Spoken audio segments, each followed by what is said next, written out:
Après avoir donc ajouté les fonds derrière les différentes images, là vous voyez que nous n'avons plus un fond totalement noir. Et là ça devient plus beau à voir. Alors on voit complètement l'interface de la vidéo. Maintenant nous allons appliquer les panoramas zoom. Panorama zoom c'est quoi? C'est pour rendre l'objet, l'image en fait mobile lorsqu'elle est affichée, donc qu'elle bouge, qu'elle ne soit pas uniquement fixe. Là je clique dessus, je clique dans mes options d'outils de l'image et là je clique sur panorama zoom. C'est ça, les deux carrés juste à poser l'un au-dessus l'un en bas là. Panorama zoom. Panorama zoom c'est en fait pour dire quoi? Vous pouvez dire que bon, l'image commence, vous avez la position de début et la position de fin. Présentement c'est la position de début qui est sélectionnée. Si je clique sur la position de fin, vous voyez elle se sélectionne. Je clique sur début est sélectionné. Ça veut dire qu'au début voilà comment mon image est et à la fin voilà comment elle est en fait statique, elle ne bouge pas. Maintenant si je veux qu'au début elle reste comme elle est, mais à la fin qu'elle puisse s'agrandir au fur et à mesure, je mets mes deux doigts sur l'écran au niveau où il y a l'image. Je mets un doigt d'un côté et l'autre de l'autre, je maintiens, j'essaye de tirer pour zoomer l'image. Pour dire que bon, en finissant, voilà comment elle doit être. Là vous avez maintenant la position de début qui est totalement l'image et la position de fin qui est uniquement où il y a sa tête. Et là, essayons de voir ce que ça donne. Vous voyez comment au fur et à mesure ça zoome avant la prochaine transition. Et là ça donne plus d'effet de mobilité à l'image et beaucoup plus d'animation encore. Bon, on va essayer de l'appliquer. Je vais essayer de l'appliquer sur toutes les images. Une fois donc fini de faire dans les panoramas zoom, voyons déjà un aperçu. Là vous voyez que ça fait des effets encore plus magnifiques, encore plus beaux. Au lieu que les images restent uniquement mobiles. Quand il y a les effets comme ça, c'est encore plus incroyable. Ce que nous allons donc faire par la suite, nous allons ajouter les effets de superposition. Comme je l'ai expliqué dans la présentation de l'interface, je clique sur mon losange dans la palette de gauche, je m'en vais sur décor. Et une fois dans décor, je peux choisir les effets dont je veux. Si je prends l'effet des étincelles qui s'enflamment, j'essaye d'étirer le long. Bon, j'étire sur quelques images que je veux. Et voyons un aperçu. Là, vous voyez comment ça rend encore plus magnifique le montage, plus incroyable. Là, ça devient encore plus beau. Vraiment extraordinaire, magnifique vraiment.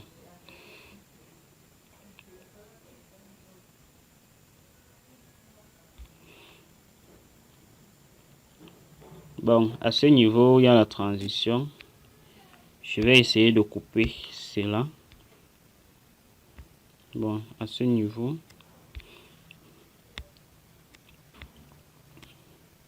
je vais essayer de réduire mon effet de superposition. Et une fois que je réduis mon effet de superposition, je peux ajouter un autre effet si je ne veux pas que c'est le même du début jusqu'à la fin. Là, il y en a tellement. Hein. Vous allez tester et voir ce qui vous plaît. Et essayer de juste ajouter. Là, il y en a tellement. Vous allez seulement mettre et voir ce qui vous plaît. Travailler avec. Cet effet-ci peut être incroyable. Essayons la voir.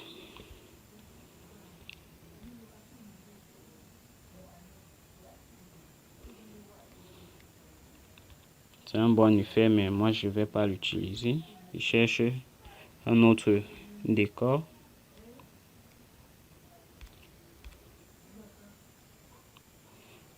Voilà, je vais prendre cet ce décor neige. Là, je mets tout simplement en haut. Et là, on voit son aperçu.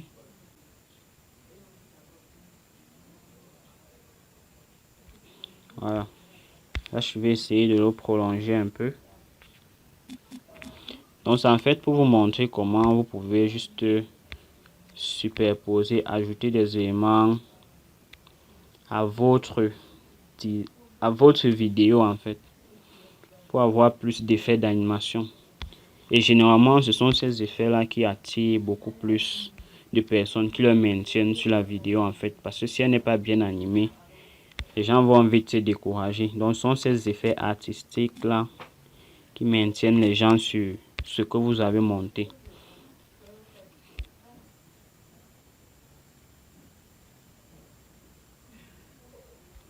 Oui, il y en a tellement d'effets. Moi, je ne vais pas toutes les utiliser. J'utilise tout simplement ceux-ci. Après cela, on peut ajouter, vous pouvez ajouter les textes de vœux si vous le voulez bien. Vous pouvez ajouter des textes de vœux. Comme par exemple, si j'ajoute un texte ici, je prends un texte, j'ai même... bon, j'utilise toujours celui-ci.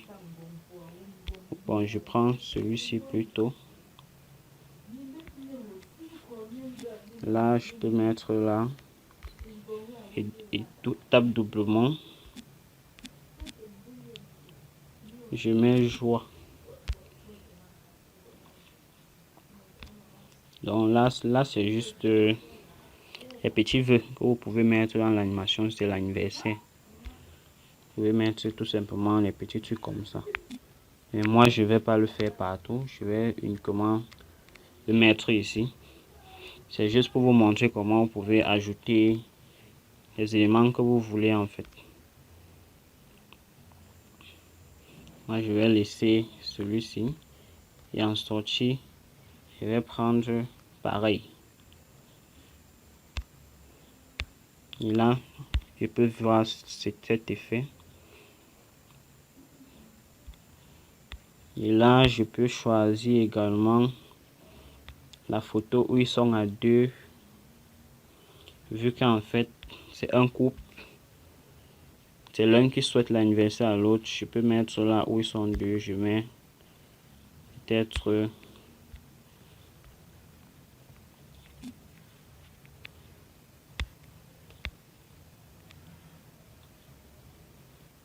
je cherche où ils sont deux. Oui. Et là, je peux ajouter encore mon texte. Je peux mettre amour en abondance. Amour en abondance. Et je valide. J'essaye de réduire pour qu'il ne soit pas trop gros. Si le texte n'est pas lisible, je peux changer les couleurs. Je peux changer les couleurs de dégradé pour avoir un texte un peu plus lisible. Omettons ce qui frappe un peu vers l'amour. Là, je peux laisser ce texte. Également, vu que j'ai dupliqué l'autre texte, ça reste la même animation dessus. Donc, ce sont des raccourcis pour ne pas ajouter des textes à tout moment, venir remettre les animations. Vous pouvez directement dupliquer celles qui sont déjà là et modifier tout simplement. Là, relançons pour voir. Voilà. Là, nous avons notre effet. Nous pouvons changer tout de même l'animation. Là n'est pas un problème. À côté de cela maintenant, à côté de tous ces effets, vous pouvez décider d'ajouter autre chose. Si par exemple à ce niveau, je peux ajouter maintenant les stickers. Je peux ajouter les stickers. Je cherche peut-être sticker anniversaire. Essayer de fouiller un truc qui peut m'intéresser.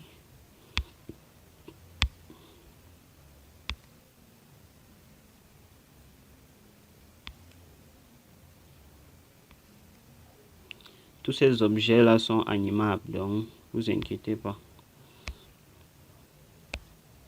Bon, là je peux prendre tout simplement ce monsieur pour donner un peu plus. Il est bien vrai que ça ne ressort pas complètement vu qu'il y a déjà un effet de superposition, mais c'est pas grave, on peut toujours mettre comme ça pour donner juste un petit effet et c'est tout.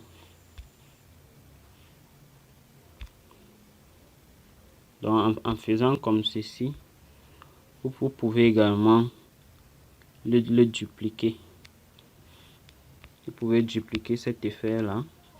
Si je viens là, dupliquer, je le duplique, je porte l'autre, je le positionne directement en bas de l'autre et je sélectionne le second. Bon, j'essaye de déplacer un peu le second de ce côté. Vu que je l'ai sélectionné son calque, je pars dans ces options d'outils et je m'en vais sur l'avant-dernier outil, demi-tour. Ça permet de l'incliner. Donc ça permet de faire une symétrie horizontale. Et là, essayons de voir l'aperçu que ça nous donne.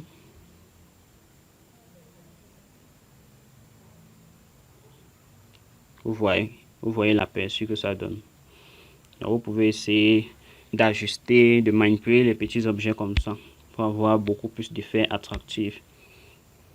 Maintenant, nous allons passer au son.